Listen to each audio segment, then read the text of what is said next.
I said, I know with God on my side, the giant must fall. But after you build up your confidence, go ahead, son. You still ain't done yet. Because you got to do you. You have to find some way that it works for you. I can't study the way that John studies. I can't study the way that Sally, Susan, and Mary studies. I have to study a way that is effective for me. I have to follow a program to get to college that is effective for me. So I have to find my own method, find my own scheme, find my own way to get to college. I have to do me.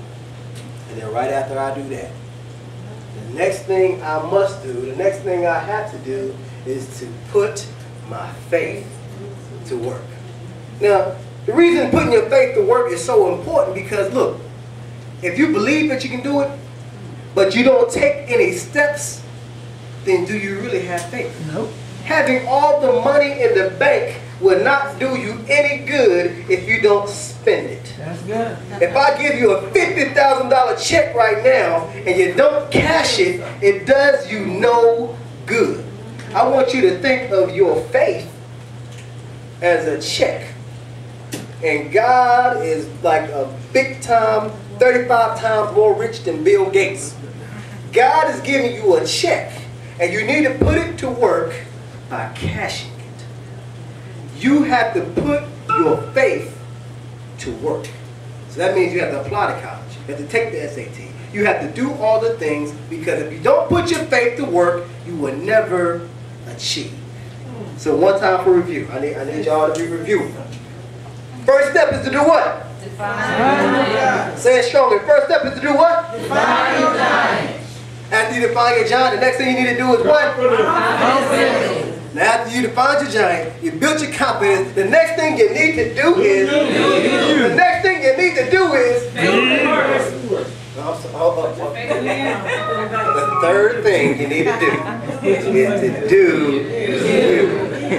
Then the last thing you need to do, after you define your giant, after you build up your confidence, and after you do you, the last thing you need to do is to do what?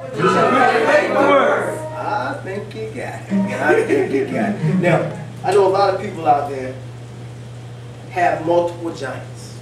So many different problems that they're facing with, so many different big issues that they're struggling with.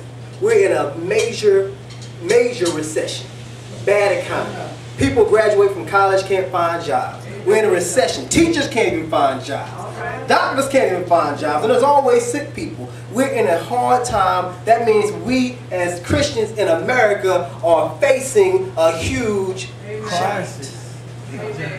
Now you thought Goliath was big, being 9'9", but not having a job in this world is a huge giant. That's real, son. It is a huge giant.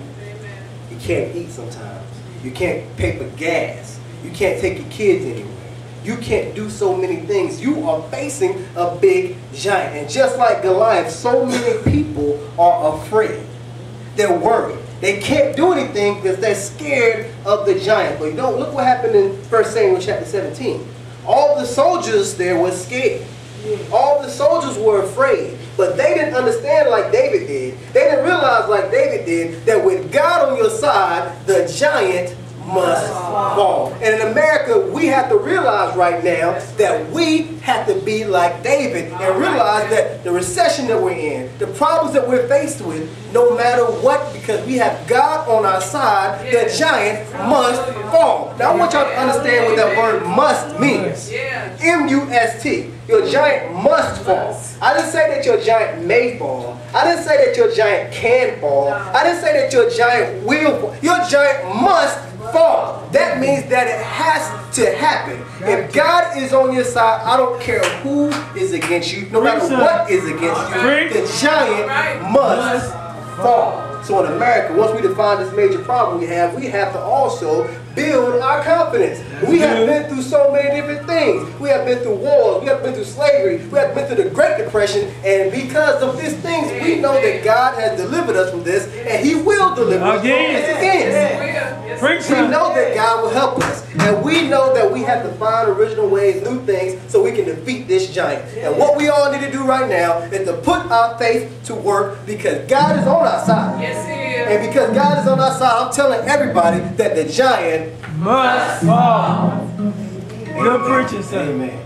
Amen. Now, if anybody out there is not saved, they also have another giant Amen. that they're facing. Big giant. Hallelujah. Now, as a young man, I can understand that this is a much more challenging giant. You have to realize that being unsaved is very dangerous. Many people should be afraid of it, but it's something that can be overcome. Amen. Now, I always talk about this stuff all the time, but right now I'm looking at the weather outside. I know y'all got to be looking at it too. It's raining hard.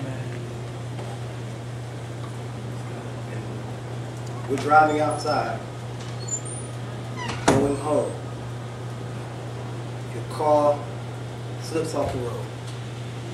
If you run into another car, what happens then? I was here last night for choir practice and I saw a house burning up. Huge building being destroyed. But what if you were in that building? What if you were the one that was burning? There's so many things that can happen. Yeah. Being unsaved is not the way to go. That is a giant that we all have to face. You cannot leave this world not defeating that giant.